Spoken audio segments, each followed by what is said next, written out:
सो हम लोग आज बात करने जा रहे हैं एमसीबी का फर्स्ट क्वार्टर रिजल्ट।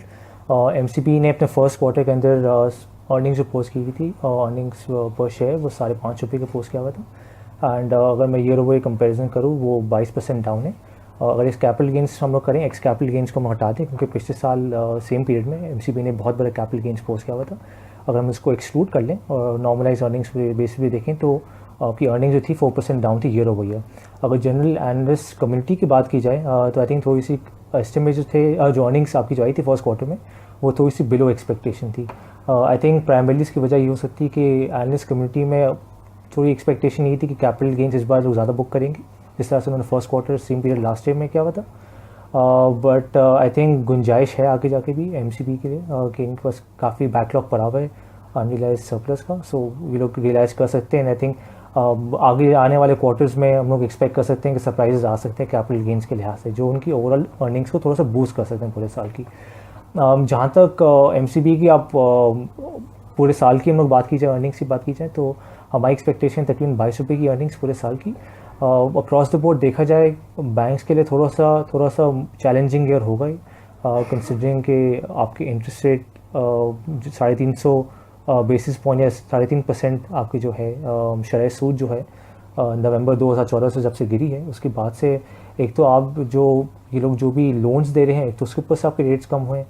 इसके बाद आपकी जो बहुत सारी जो इन्वेस्टमेंट इनकी होती है गवर्नमेंट सिक्योरिटीज़ के अंदर, उनकी वजह से भी री इन्वेस्टमेंट रिस्क आ रहा है। अगर मेरी रिस्क को थोड़ा समझाने लगूँ तो अगर इन्होंने ज़्यादा रेट पे पहले लिए हुए थे गवर्नमेंट इन्वेस्टमेंट, अब वो जाके जब मैच्योर होते हैं तो वो आपके कम इंटरेस्ट रेट के ऊपर ये लोग वापस इन्वेस्ट करने जाते हैं। तो उसकी वजह से जो इनकी कोर अर्निंग्स होती है वो काफ़ी हद तक उस पर बुरा असर पड़ता है। तो I think across the board पूरे बैंक्स की बात की जाए तो वो सही चैलेंज है। देखिए मुझे दो रीज़न समझ में आ रही है कि एमसीबी क्यों एनआईबी टेक ओवर करने का सोच रहे हैं। आई थिंक एक तो उनकी जो एनआईबी की बुक्स के ऊपर जो बैड लोन्स उस वक्त खड़े हुए हैं, जो 24 अरब के तकरीबन बनते हैं, वहाँ की इनसे रिकवरी आ सकती है। जो हमारी भी पहले बात हुई है मैनेजमेंट से और जो भी फीडबैक मिला है उससे हमें ये पता चल रहा है कि कुछ ऐसे क्लाइंट्स हैं इनके एनआईबी के जो एमसीबी के पास भी वही क्लाइंटेज आपकी मौजूद है। तो बेसिकली कॉमन क्लाइंट बेस है दोनों बैंक्स का। सो एमसीबी को प्रॉब्ली वहाँ से नज़र आ रहा होगा कि अपॉर्चुनिटी आ रही है कि वहाँ से इनकी रिकवरीज हो सकती हैं। सो इन केस रिकवरीज हो जाती हैं तो उस केस में आप अपने लोन प्रोविजन की जगह रिवर्सल्स बुक कर सकते हैं। सो इन केस दैट हैपन्स तो प्रॉब्ली आपको वहाँ से थोड़ी सी एक अर्निंग सपोर्ट मिल सकती है। एक तो एक एसेट क्वालिटी साइड में नज़र आ रही है।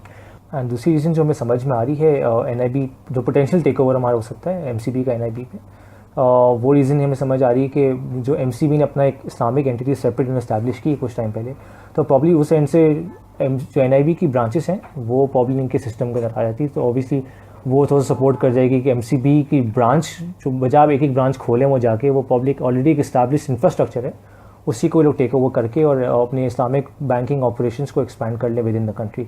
सो ये दो रीजंस हमें समझ में आ रही कि why MCB is actually looking forward to take over NIB bank.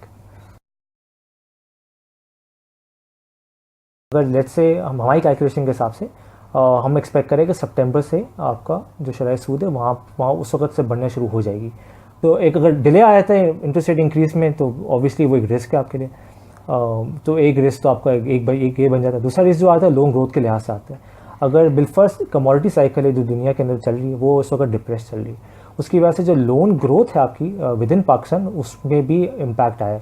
अगर लेट्स से आपकी कमोडिटी साइकिल जो डाउन साइकिल है अगर वो लेट्स से एक्सटेंड हो जाता है फॉर सम मोर टाइम, आपकी तो लोन ग्रोथ इम्पैक्ट होगी। तो ऑब्वियसली वो बैंक्स की को अर्निंग्स के लिए भी थोड़ा सा मुफीद साबित नहीं होगी। और दूसरी तरफ हम देखा जाए दूसरा एक जो रिस्क आपका एक बन सकता है वो ये होगा कि आपकी सीपैक जो एक्टिविटीज़ बहुत से लोग जो बात कर रहे हैं उसकी वजह से लोग बहुत सी मार्केट में बात हो रही है कि आपके जो पावर प्रोजेक्ट्स हैं इंफ्रास्ट्रक्चर प्रोजेक्ट्स की वजह से लोन ग्रोथ बहुत ज़्यादा लोग एक्सपेक्ट कर रहे हैं कि उससे हो गया एंड प्रॉब्ली वो आपकी बैंक्स की अर्निंग्स को सपोर्ट करेगी। अगर लेट्स से सीपैक एक्टिविटीज़ में डिले आ जाता है, चाइनीज़ इन्वेस्टमेंट्स के जो इनफ्लो हो एक्सपेक्ट करें उसमें डिले आ जाता है तो ऑब्वियसली उसकी वजह से आपकी लोन ग्रोथ में भी डिलेज आ सकते हैं। दूसरा आ सकता है कि लेट्स से उनकी फाइनेंसिंग ज़्यादातर तो चाइनीज़ बैंक्स की तरफ से आ रही है और लेट्स से लोकल बैंक्स की पार्टिसिपेशन लिमिट हो जाती है तो प्रॉब्ली वो भी रिस्क हो सकता है कि लोन ग्रोथ के लिहाज से।